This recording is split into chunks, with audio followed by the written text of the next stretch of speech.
Allez, cette question à propos de la grève contre la réforme des retraites à 9 jours donc de la journée de mobilisation qui s'annonce compliquée dans les transports, mais pas seulement.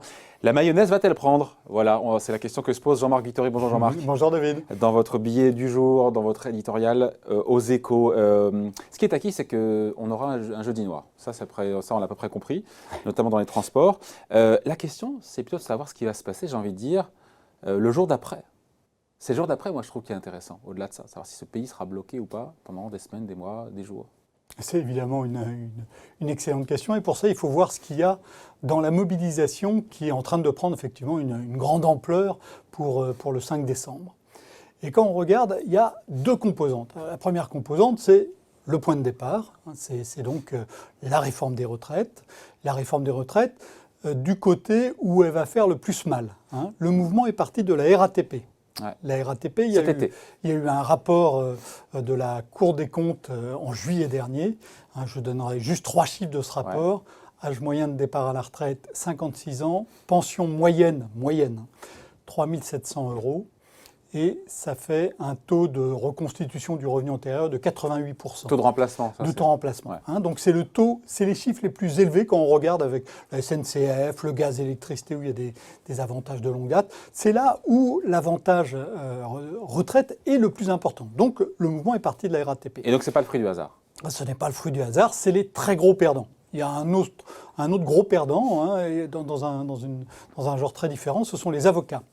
Les avocats, aujourd'hui, ils cotisent 14% de leurs recettes. Demain, ils devraient cotiser 28%. Ça fait doubler exactement leur taux. Pour des pensions. Avec un espoir de recettes qui est sans doute un peu moindre. Ouais. Alors, aujourd'hui, il faut voir que leur régime, aujourd'hui, s'il marche très bien, c'est évidemment parce qu'il est bien géré, mais aussi parce que c'est une profession qui est en plein boom. Ouais. Le nombre d'avocats a pratiquement doublé en 20 ans. Donc, ça veut dire qu'il y a beaucoup de cotisants et il n'y a pas encore beaucoup de retraités, donc c'est facile de faire des belles retraites. Alors, dans 40 ou 50 ans, sauf à supposer que le nombre d'avocats continue de doubler tous les 20 ans, dans 40 ou 50 ans, le régime des retraites des avocats sera dans une situation qui sera beaucoup plus compliquée. Là, ils viendront pleurer misère. Mais pour l'instant, ce n'est pas le cas. Et donc, ils n'ont pas envie qu'on touche. Ils refusent évidemment qu'on leur double leur taux de cotisation.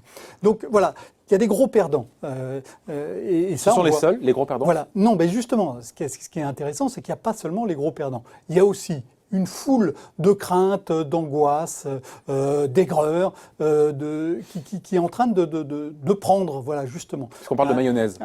Voilà, un exemple, c'est la SNCF. La SNCF, alors évidemment, ils ont à perdre, moins qu'à la RATP, mais ils ont clairement à perdre, mais ils ont d'autres raisons d'être en colère.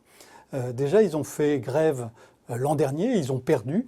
Ils ont fait grève contre la disparition du statut de cheminot, et selon un système qui était la clause du grand-père. Voilà. Et donc, ils ont fait grève. L'embauche sous statut, perdu. Donc, uniquement destinée à partir de janvier 2020 aux nouveaux entrants à la SNCF. Un statut qui, en plus, n'était pas défini à ce moment-là et qui reste pas encore... C'est ce qui fait dire d'ailleurs la CDT cheminot que si on l'a appliqué pour les statuts du cheminot, pourquoi ne pas l'appliquer aussi pour la réforme des retraites? Ouais.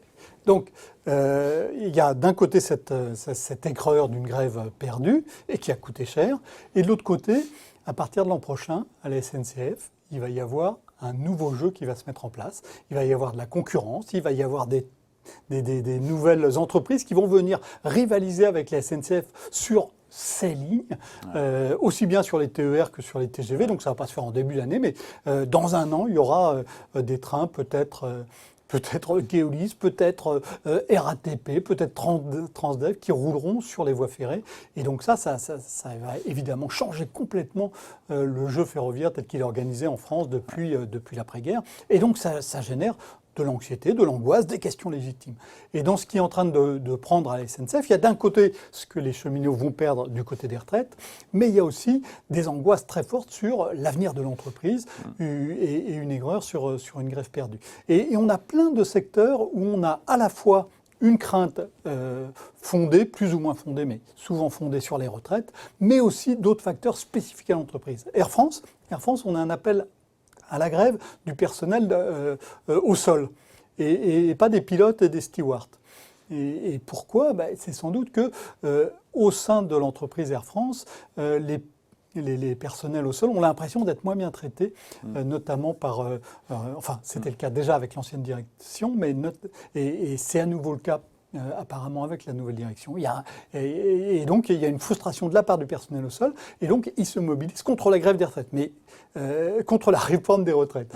Ouais. Mais ils se mobilisent aussi contre une rancœur interne. Et c'est le cas dans beaucoup d'endroits. Ouais. On le voit aussi dans les hôpitaux, on le voit aussi chez les pompiers, chez les infirmiers, chez les policiers, partout. Il y a d'autres raisons que la réforme des retraites de se mobiliser contre un gouvernement, contre une politique qui ne convient pas. Ouais. Réforme qui fait des millions de perdants, mais des millions de gagnants, mais les gagnants, on ne les entend pas. Oui, évidemment. C'est asymétrique qui fait que... Alors, c'est asymétrique, hein, et ça, c'est un des vrais résultats de l'économie comportementale. Hein. On montre que vous, moi, on déteste beaucoup plus perdre qu'on aime gagner. Hein.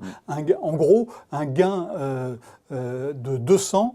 enfin, une perte de 100, ça équivaut en moins-value, en perte de bien-être. C'est la même chose qu'avec un gain de 200. Donc, on est 2 fois plus sensible à ce qu'on perd qu'à ce qu'on gagne. Et donc, dans la réforme des retraites, il y a beaucoup de gagnants qui ne savent pas qu'ils vont gagner, ou ils n'ont pas l'impression que c'est quelque chose d'énorme. Et même s'ils avaient quelque chose...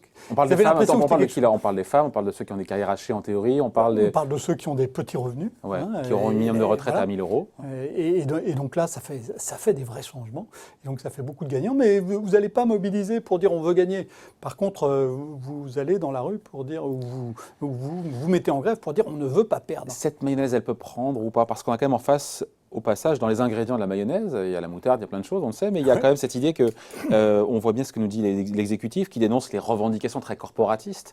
Et finalement, ça cherche un petit peu à dire à l'opinion qu'il y a des privilégiés qui ne veulent pas faire d'efforts. Et finalement, cette stratégie qui est connue, qui est classique, de dire voilà, on joue l'opinion contre les grévistes. Mais je pense que c'est une erreur parce que d'un côté, il y a des corporatismes, il y a de la défense d'intérêts acquis et qui sont des intérêts qui sont aujourd'hui, quand on regarde les choses un peu à froid, difficiles à défendre. Les régimes spéciaux. Oui, les régimes spéciaux. Hein. Le premier régime spécial, ça a été celui du transport ferroviaire. Il a commencé à apparaître en 1850.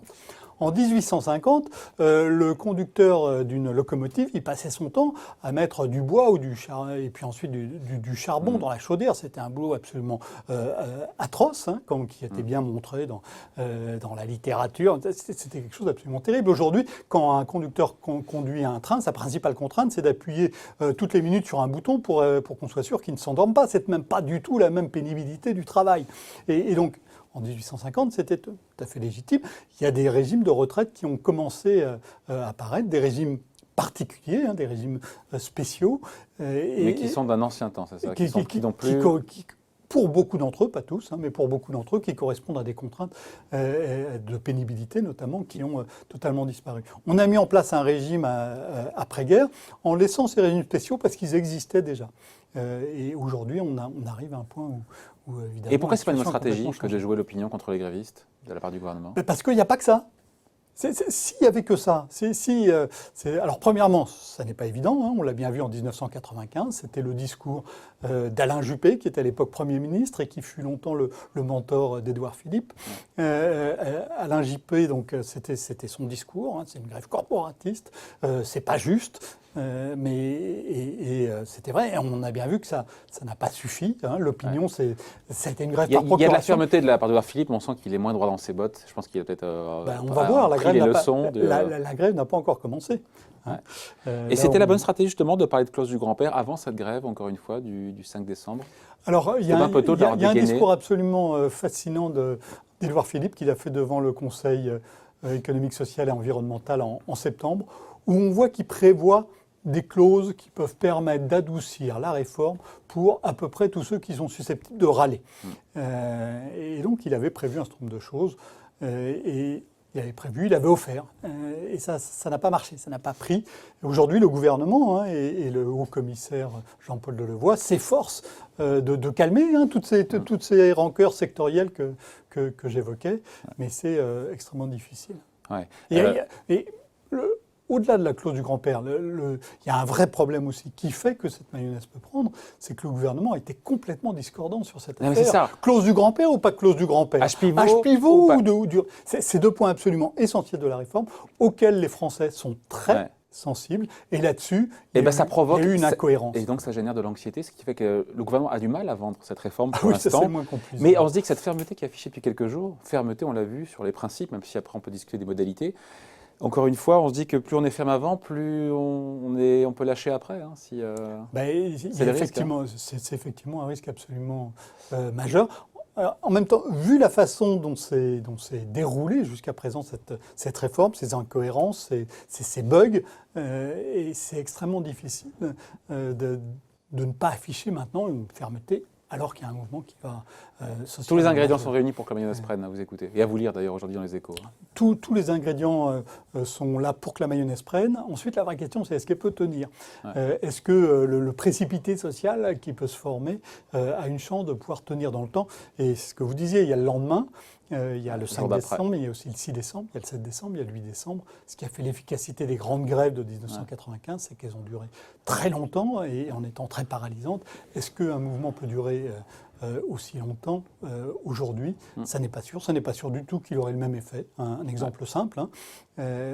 Quand vous allez dans des grandes entreprises et que vous dites qu'est-ce qui s'est passé le 13 septembre, le jour de mobilisation à la RATP, et où Paris a été bloqué en transport en commun, en tout cas sur Paris et la proche région parisienne. Puis il y a beaucoup d'entreprises où on vous dit il y a même beaucoup de salariés qui ont travaillé en télétravail. Et il y a 20 ans, le télétravail, ça n'existait pas. Donc on peut avoir aussi des effets du blocage qui sont extrêmement différents de ce qu'on a pu connaître par le passé. Enfin, dans la rue de mémoire, avoir la CFE-CGC, le syndicat des cadres, qui mobilisait en même temps que la CGT, je pense que de mémoire, on n'a pas vu ça depuis longtemps. Oui, il y a un vrai... Clairement, il y a une vraie mayonnaise qui prend. Vous citiez tout à l'heure la CFDT cheminot. C'est fascinant de voir la CFDT qui, au niveau confédéral, est pour une réforme systémique. Et à la SNCF, où la CGT là, dit on ne peut pas ne pas y aller, on est obligé d'y aller. Tout ça en rajoutant aussi dans les ingrédients, il y a les gilets jaunes, on n'a pas évoqué, mais il y a peut-être ça aussi qui vient se greffer. On en reparlera. En tout cas, merci d'avoir été avec nous. Jean-Marc Vittori, donc éditorial à lire dans les Échos d'aujourd'hui. Merci beaucoup Jean-Marc. Merci, au revoir.